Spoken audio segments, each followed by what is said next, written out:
Hello सबैजनालाई। म चाहिँ अहिले जङ्गलको छेउमा छु हैन। मैले चाहिँ अहिले जङ्गलमा केही खानेकुराहरू देखिरहेको छु। सो यो चाहिँ तपाईहरुलाई पनि देखाउँछु।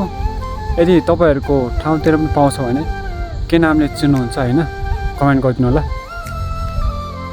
यो अगाडि रहेको छ यो हल्का रेड कलरको, यता छ यो यता पनि छ हैन। यो तपाईहरुलाई म टिपेर पनि देखाउँछु। यसको चाहिँ अहिले सिजन रहेछ, सो यो जङ्गलभरि नै छ, पाउन चाहिँ, तर अहिले अलि पाकेको छैन रहेछ। यो चाहिँ मैले टिपेर ल्याइसकेँ हैन, तपाईहरु देख्न सक्नुहुन्छ।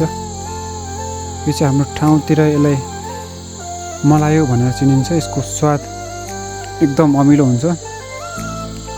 सो गाइस, तपाईहरुको ठाउँतिर यदि पाउँछ भने के नामले चिन्नुहुन्छ